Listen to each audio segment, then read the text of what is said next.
We welcome you all on board today for the session on skills of social workers. And thank you so much for your valuable feedback. You tried to reach out to me through the platform GROZINIAA. Thank you so much. We are really glad to have all of you on board. Let us try to see today what are the skills of social workers. You might be wondering, okay, ma'am told me about, these are the cardinal values, these are the principles, these are the code of conduct, everything. Then why we need skills? Absolutely, there is an exhaustive list of skills which are required for the social workers. Starting with empathy, empathizing with the client. Or in other words, we can say, step into the shoes of another person.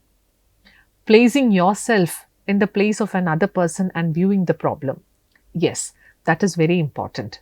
Sympathy means feeling for the person. Empathy means feeling with the person. And apathy means absence of feelings. Before coming to the field of social work, I always thought that sympathy is the best feeling because you feel for the person. Oh my God, it happened with him. Oh my God, it should have not happened to him. But then that will only be there for a short span of time.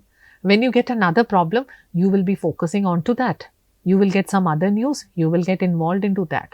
But empathy with the client or empathizing with the client is one of the very, very essential skills that every social worker should possess.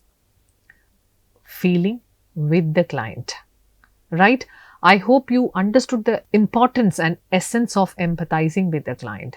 If you're not able to empathize with the client will never feel that, this person really understand my problem.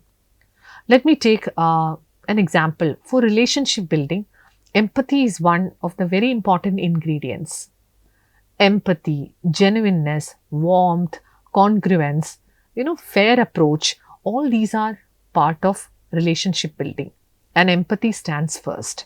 You will be able to understand the client in a better way. Second skill that you need is communication. Both verbal and non-verbal communication. It's a very vital skill for the social workers. See, ability to communicate clearly is a vital skill that is required. Since you are dealing with wide range of people, you may be dealing with a small child and you may be dealing with a 90-year-old man or a person. In that case, you should have to come down to the level of the child. You can't be a teacher there. You can't be talking so rudely to the client. You can't be so very serious to the client. So there you have to modulate your voice. What you are communicating should be understandable, should be clearly interpreted by the client. So verbal is very important. Second is the non-verbal communication. 90% of your communication happens non-verbally. Your eye contact, the way you are nodding your head, what kind of non-verbal cues that you are giving the client that yes, I am with you, I am listening to you. Say for instance, when the client is speaking and you are looking at the walls, what does it indicate? That means more than the client, the wall and the scenery which is displayed is more important for you. That is wrong.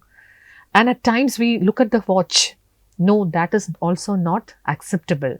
That is again another non-verbal cue that you have something other which is on priority that you have to complete, not the client. That is again a problematic situation where the client may lack that relationship building or the relationship may not be built or developed naturally if you are not paying attention to the client.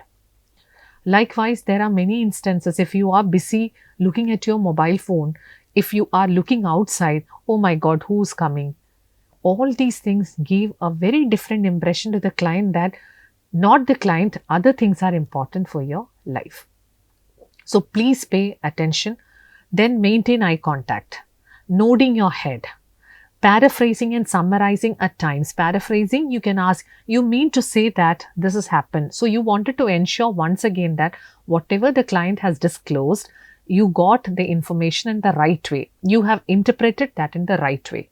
So that is also important. Summarizing, when you are ending that particular session with the client, you can say that, okay, today we discussed about all these aspects, 1, 2, 3, 4. Just to once again make sure that yes, you listen to the client correctly, and the client also is getting an assurance that yes, what I said, he got it. The communication was proper. So the second skill is communication. And the third is organization. See, as social workers, I mentioned already that we would be dealing with many clients in a day. And we have a lot of responsibilities in addition to managing and supporting multiple clients, including the documentation. You have to maintain proper records, reporting, billing, collaborating with other organizations, n number of functions you would be managing. This requires the social workers need to have good organizing skills. I remember my teachers used to say that if you want to curate an activity, you need to have a checklist. You need to have proper planning. As social workers, this is one of the basic skills that we learn, how to plan out things, how to ensure that whatever we have planned, that got implemented properly. We do evaluation also to ensure or to understand whether the objectives which we had set in the beginning, whether we achieved it or not. What are the reasons for the success? What are the reasons for the failure? So organizing things or organizational skills or organizing skills, in other words, that is very important for the client so that positive outcomes will be there for the client. At the end of the day, everything will not be messed up. You will have categorically client A, the entire documents, client B, the entire documents, client C, the entire documents, and you have a clear-cut documentation and organization with yourself. So that skill is very important when you are working in the field. The fourth one is critical thinking. Critical thinking also is important. See, whatever information you are gathering from the client as well as from the collateral sources. I used this term in the previous module, if you remember. Collateral sources are, you might be doing a house visit at times. You might be collecting information from the parents.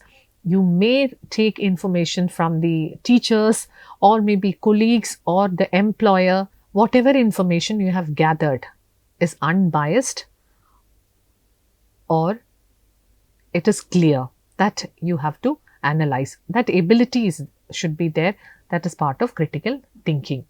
Like you are collecting information through observation, house visits, interviews and research also. Thinking critically without prejudice. We say that research is objective in nature.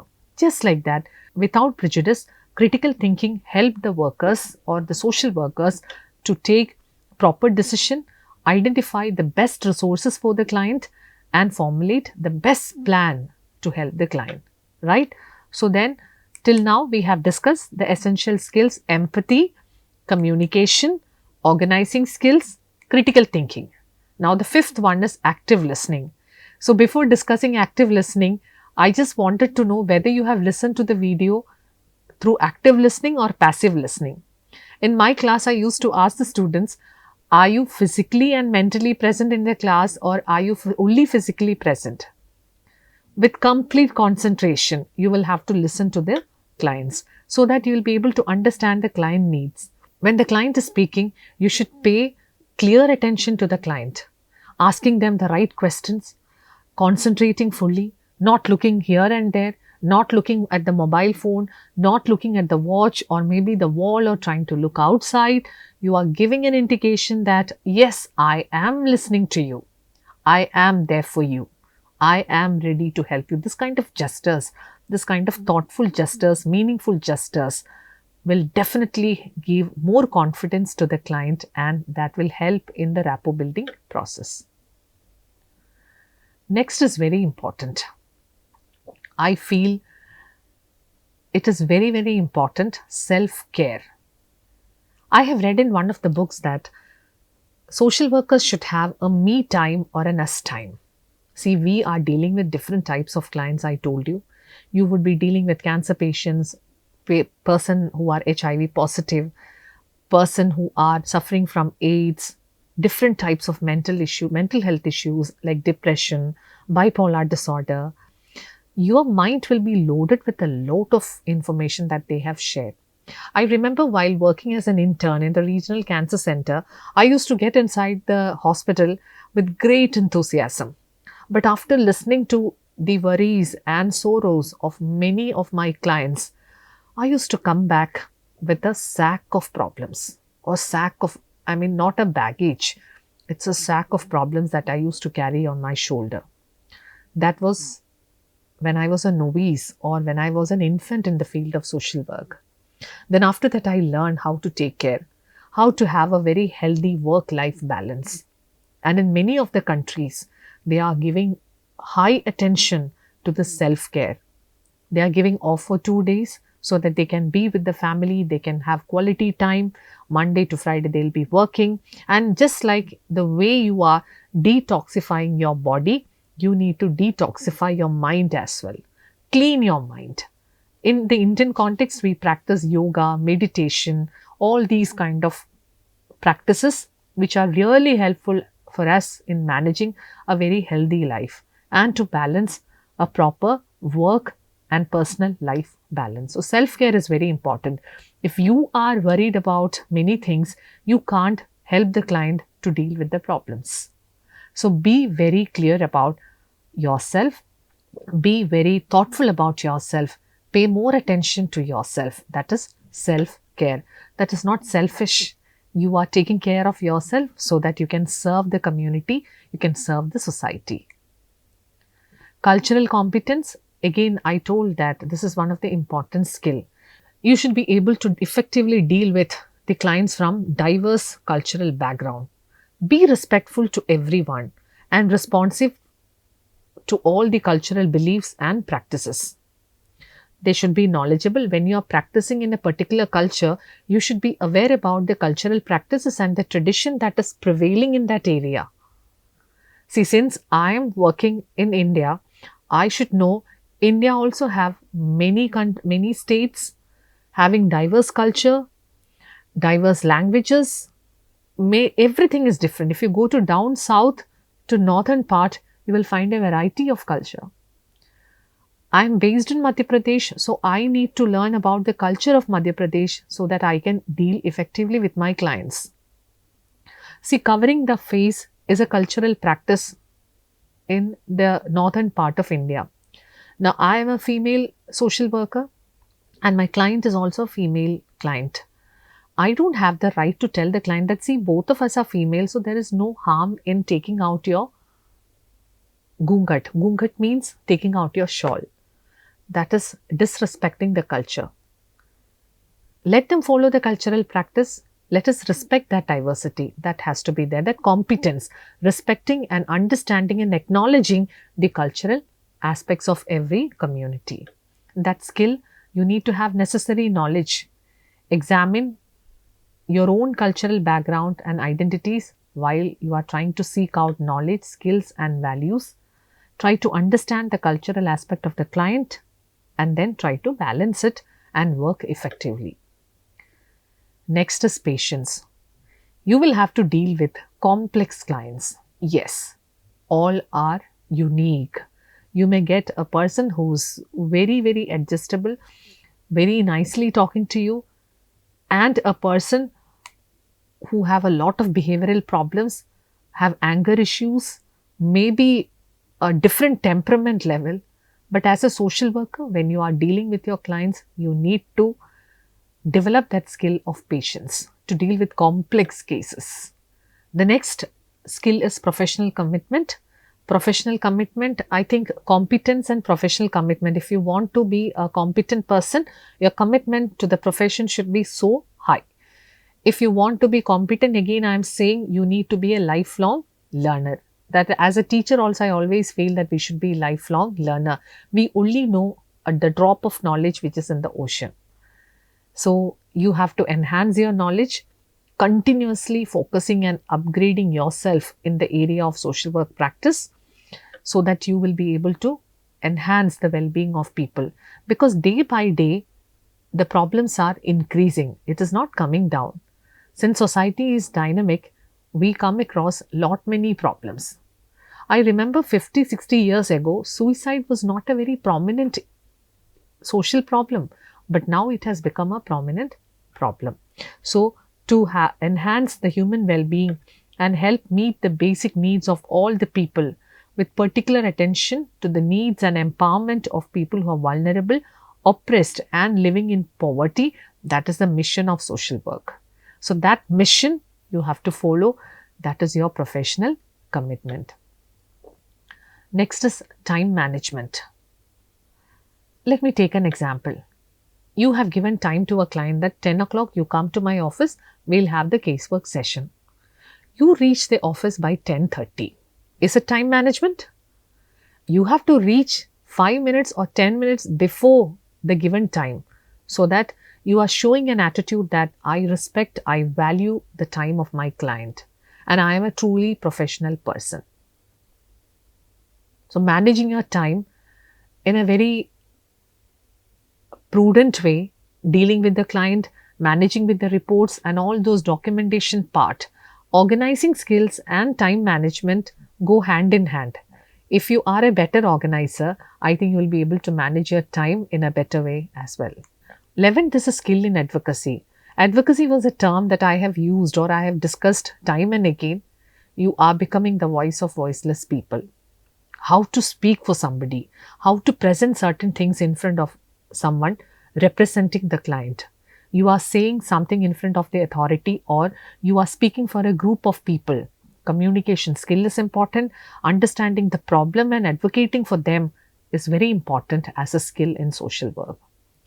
Cultural awareness is similar like the cultural competency, that you are aware about the cultural background of the people.